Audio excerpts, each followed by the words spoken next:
اعوذ باللہ من الشیطان الرجیم، بسم اللہ الرحمن الرحیم۔ سجدہ میں دعا کرنے کی فضیلت۔ دعا کی 3 قسمیں ہیں۔ اول دعا جو واجب ہے اور جو ہر ایک نماز کی رکعت میں کی جاتی ہیں، یعنی سورہ فاتحہ۔ اس دعا کی تعلیم خود اللہ تعالیٰ نے کی ہے اور اس واسطے رسول اللہ صلی اللہ علیہ وسلم نے فرمایا افضل الدعا الحمدللہ، یعنی سورہ فاتحہ ہے۔ اور دوسری دعا سنت ہے جو بعد درود پڑھی جاتی ہے، جس میں استغفار اور توعوذ ہیں۔ ان کے سوائے جو دعا ہیں وہ مستحب ہیں، مگر علماء جمہور کی یہ رائے ہے کہ اخیر کی دونوں قسمیں مستحب ہیں۔ چنانچہ علامہ نووی رحمۃ اللہ علیہ نے لکھا ہے، وہ جمہور العلماء علی انہ مستحب لیس بواجب۔ اس صورت میں ترک دعا سے کوئی شخص گنہگار نہیں ہو سکتا۔ غرض نماز کے بعد رفع ایدی کے ساتھ یعنی ہاتھ اٹھا کر دعا نہ کرنے سے نماز ساقط یا ناقص نہیں ہوتی، کیونکہ یہ فعل نماز کے بعد کا ہے اور مستحب ہے۔ علامہ ابن قیم رحمۃ اللہ علیہ نے کتاب ہدی الابی میں لکھا ہے، وعام دعا بعد السلام من الصلاة مستقبل القبلہ سواء الامام والمنفر دعا الماموم فلم یکن فلک من ہدا۔ النبی صلی اللہ علیہ وسلم اصلا ولا روی عنہ باسناد صحیح ولا حسن وحزہ بعضهم بصلاة الفجر والعصر ولم يفعله النبی صلی اللہ علیہ وسلم ولا الخلفاء الراشدین بعد ولا ارشد علیہ امت وانما هو استحسان راہ من راہ اوضح من السنہ۔ ابن قیم رحمۃ اللہ علیہ کہتے ہیں، یعنی قبلہ کی طرف متوجہ ہو کر نماز کے بعد دعا کرنا نبی صلی اللہ علیہ وسلم کی سنت نہیں ہے، اور نہ اس بات میں کوئی حدیث صحیح و حسن حضرت صلی اللہ علیہ وسلم سے مروی ہے، اور بعضوں نے نماز فجر و عصر میں دعا کرنے کی ترغیب دی ہے، مگر یہ ایسی چیز ہے جس کو رسول اللہ صلی اللہ علیہ وسلم اور خلفائے راشدین رضوان اللہ تعالی علیہم اجمعین نے نہیں کیا، اور نہ اس فعل کی ہدایت اپنی امت کو کی ہے، بلکہ یہ استحسان ہے۔ بعض لوگوں نے سنت کے عوض میں یہ عمل کیا ہے۔ غرض اس قول سے ظاہر ہے کہ نماز کے بعد دعا کرنا رسول اللہ صلی اللہ علیہ وسلم کی سنت خدا اور خلفائے راشدین رضوان اللہ تعالی علیہم اجمعین کے عمل سے ثابت نہیں ہے۔ یہ صرف بعض لوگوں کی رائے ہے جو دلیل برہان سے قوی نہیں ہے۔ قرآن شریف اس بات کو بتاتا ہے کہ دعا خلوص کے ساتھ چھپا کر کی جائے، بلکہ اسی کی تعلیم بھی فرمائی ہے۔ سورۃ الاعراف آیت نمبر 55 میں اللہ تعالیٰ فرماتے ہیں، ادعوا ربکم تضرعا و خفیہ، یعنی تم اپنے پروردگار کو عاجزی سے اور چھپا کر پکارو۔ بیضاوی نے اس آیت کی تفسیر میں لکھا ہے، ای نبی تضرع و خفیہ فان الاخفى دلیل الاخلاص، یعنی چھپا کر دعا کرنا اخلاص کی دلیل ہے۔ احادیث صحیحہ کے ملاحظے سے معلوم ہوتا ہے کہ حضرت صلی اللہ علیہ وسلم نے زیادہ تاکید اس امر کی فرمائی ہے کہ سجود میں دعا کی جائے، کیونکہ سجدہ کی حالت میں جو دعا کی جاتی ہے وہ لائق قبول ہے۔ چنانچہ سنن ابو داود میں مروی ہے، حدیث نمبر 866 باب نمبر 303 میں مروی ہے،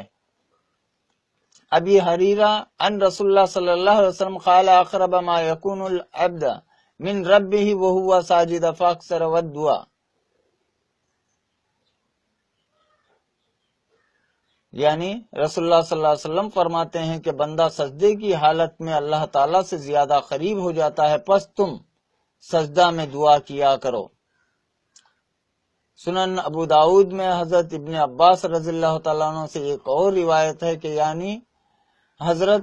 ابن عباس رضی اللہ تعالیٰ عنہ سے روایت کرتے ہیں کہ رسول اللہ صلی اللہ علیہ وسلم پردے کے باہر نکلے اور مصلی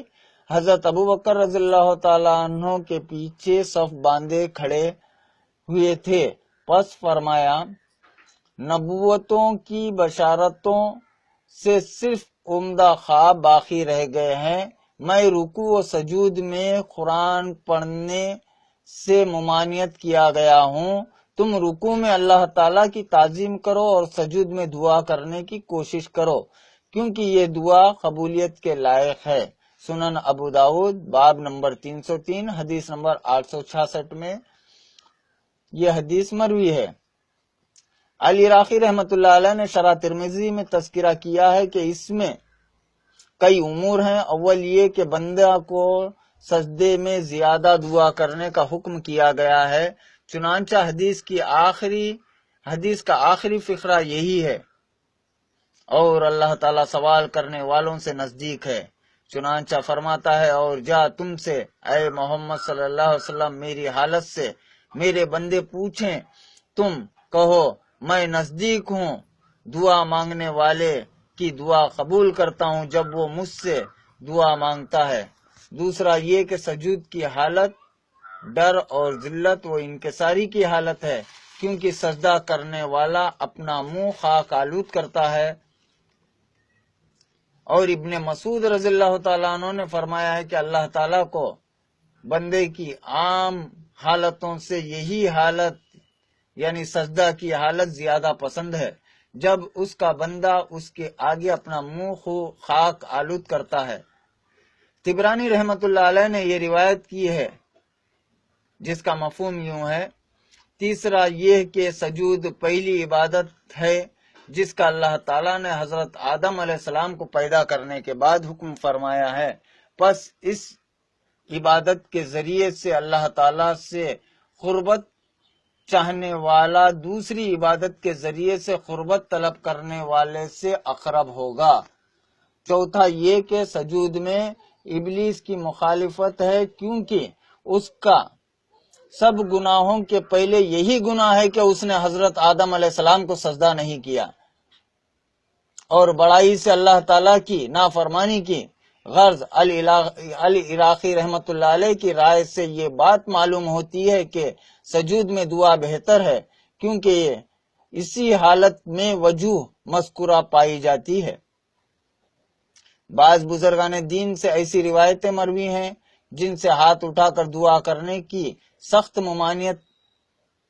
مفہوم ہوتی ہے۔ علامہ عینی عمدۃ القاری شرح بخاری میں لکھتے ہیں، یعنی ابن عمر رضی اللہ تعالیٰ عنہ سے روایت ہے کہ انہوں نے ایک قوم کو ہاتھ اٹھا کر دعا کرتے دیکھا تو فرمایا یہ لوگ کیا چیز لے رہے ہیں؟ پس اللہ تعالیٰ کی قسم ہے کہ اگر اونچے پہاڑ کی چوٹی پر بھی ہوتے تو بھی اللہ کے نزدیک نہ ہوتے۔ اس کا یہ مطلب ہے کہ ہاتھ اٹھا کر دعا کرنے سے دعا کرنے والا اللہ تعالیٰ سے قربت نہیں پیدا کر سکتا۔ غرض حنفیہ، شافیہ اور مالکی کے قول سے ثابت ہوتا ہے کہ دعا کے وقت ہاتھ اٹھانا مستحسن کام نہیں ہے۔ سنن ابو داؤد کے ملاحظے سے واضح ہوتا ہے کہ استغفار وہ ہے کہ جس میں صرف انگشت شہادت یعنی شہادت کی انگلی اٹھائی جاتی ہے اور باقی انگلیاں اپنی جگہ پر رہتی ہیں، اور مسئلہ میں ہاتھ اٹھایا جاتا ہے۔ ابتحال میں بھی ہاتھ اٹھانا چاہیے، مگر اس میں ہاتھ اٹھا کر لمبے کرنا بھی ضروری ہے۔ چنانچہ ابن عباس رضی اللہ تعالیٰ عنہ یہ روایت کی ہے، ان عباس قال المسئلہ ان تفرع یدیک حذو من کبیک او نحو حما والاستغفار ان تشیر باصبع واحدات الابتحال ان تمدیدیک جمعا۔ لیکن اس فرق و امتیاز سے چونکہ لوگوں کو اطلاع نہیں ہے، لہذا ان کے عمل سے استغفار و مسئلہ میں فرق معلوم نہیں ہو سکتا، بلکہ صاف یہ امر ظاہر ہوتا ہے کہ دونوں صورتوں میں ضروری طور پر رفع ایدی یعنی ہاتھ اٹھانا کیے جاتے ہیں، جو حدیث مذکورہ کے منشأ قدسی کے خلاف ہے۔ مگر پہلی قسم یعنی سجود میں دعا مانگنا، اس عمل کے کرنے سے نصوص قرآنی موجود ہیں اور صحیح حدیث اس کے موید ہیں۔ پس ہمارے قوم مہدیہ میں استغفار ضروری امر ہے، اور دوسری قسم یعنی رفع ایدی یعنی ہاتھ اٹھانا، یہ عمل اس وجہ سے متروک ہے کہ یہ توکل کے منافی ہے، اور ظاہر ہے کہ توکل کے باب میں صریح آیتیں موجود ہیں۔ چنانچہ اللہ تعالیٰ فرماتا ہے سورہ ہود آیت نمبر 6، وما من دابة فی الارض الا اللہ رزقها، پھر سورہ طلاق کی تیسری آیت میں ومن یتوکل علی اللہ فہو حسبہ، پھر سورہ آل عمران کی آیت نمبر 59 میں فتوکل علی اللہ۔ انہی آیتوں کی روح سے ہماری قوم میں توکل فرض ہے، پس جب مسئلہ یعنی سوال کرنا صریح طور سے آیت توکل کے منافی ہے، تو صرف مسئلہ کو یعنی سوال کو ہماری قوم میں منع فرمایا ہے، اور رفع ایدی یعنی ہاتھ اٹھا کر دعا کرنا بھی ایک طرح سے سوال کرنا ہے، اور خصوصاً فرض نماز کی عبادت کے بعد ہاتھ اٹھا کر دعا کرنا شرعی طور پر ممنوع ہے۔ برادران عزیز اور معزز ساتھیو، اللہ تعالیٰ ہم تمام کو اخلاص کے ساتھ خفیہ طور پر سجود کی حالت میں اور دعا کرنے کی توفیق عطا فرمائے، اور ہماری تمام عاجزی اور انکساری سے کی ہوئی دعاؤں کو اللہ تعالیٰ کو قبول فرمائے، ہمارے گناہ کبیرہ اور گناہ صغیرہ کو معاف فرمائے، اور اللہ تعالیٰ ہم تمام کو نیک ہدایت عطا فرمائے۔ آمین ثم آمین، وآخر دعوانا ان الحمد للہ رب العالمین۔